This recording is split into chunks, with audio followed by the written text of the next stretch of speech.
안녕하세요, 트래블튜브. 오늘은 미국이 중국 대형 은행을 건드리기 시작한 현재 상황, 이런 주제로 얘기해 보겠습니다. 미국 법원이 중국의 구의에 해당하는 대형 은행에 법정 모독죄를 적용해 사실상 사형 선고를 내렸다는 소식이 전해지고 있습니다. 왜 사형 선고냐면 미국 금융 시스템에서 차단될 가능성이 있기 때문입니다. 게다가 이 미국 법원의 조치는 G20를 바로 이틀 앞두고 취해진 조치이기 때문에 미국의 대중국 관련 흐름이 심상치 않음을 보여준다는 의견도 제시되고 있습니다. 현재 이런 보도가 나간 후에 중국 증시의 은행 주가들은 하락폭이 크게 마감을 했는데요. 특히 그 대상으로 여겨지던 교통은행, 초상은행, 상하이 푸둥발전은행 등이 약 2에서 5% 정도로 동시에 주가가 하락했습니다. 이들은 미국의 대북제재 위반 의혹과 관련해서 미국 법원의 조사를 거부했고, 이에 따라 미국과 거래를 차단할 가능성이 있다는 보도가 나온 것입니다. 특히 이 중 한 곳인 상하이 푸둥발전은행이 대상인 걸로 추정되고 있습니다. 이들은 미국의 법무부나 재무부의 요청에 따라 미 금융 시스템의 차단 조처가 내려질 수 있는데, 이와 같은 우려는 단순히 지금의 문제뿐만 아니라 미국이 향후 중국은행을 자국 금융망에서 배제하는 새로운 압박 방식을 택할 수 있다는 우려가 커지면 걷잡을 수 없는 사태로 발전하게 되는 것입니다.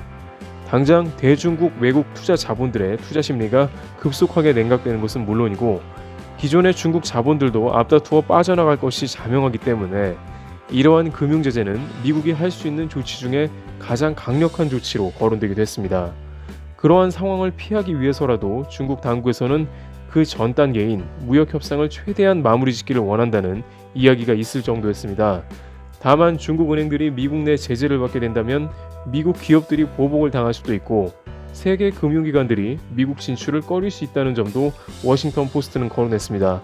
앞서 가장 유력하다고 추정되는 중국 푸둥발전은행의 경우 국제적 활약이 미미한 편이지만, 미국 대형은행보다도 규모가 큰 중국 은행들의 경우 미국 금융 시스템 차단 조치가 실시될 경우에 세계 경제까지 영향받을 수 있습니다. 현재 중국 은행들 자체도 문제가 있는데, 중국 정부의 경기 부양책 등으로 은행들이 소기업과 자영업자 대출을 크게 늘렸지만 부실채권 비율이 높아진 것으로 나타나 장기적으로 은행 건전성에 부담을 줄 수 있다는 우려도 제기되었습니다.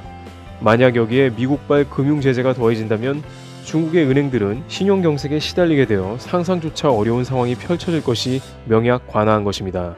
이런 우려가 커지자 해당 은행들은 유엔의 제재를 엄격히 준수하고 있다면서 어떠한 관련 조사도 받고 있지 않다고 밝히고 있습니다. 일각에서는 중국이 다양한 우회 루트로 대북 제재를 피해갔지만 미국이 금융 제재를 들고 나올지는 몰랐을 것이라는 의견입니다. 트래블튜브 여기서 마치겠습니다. 감사합니다.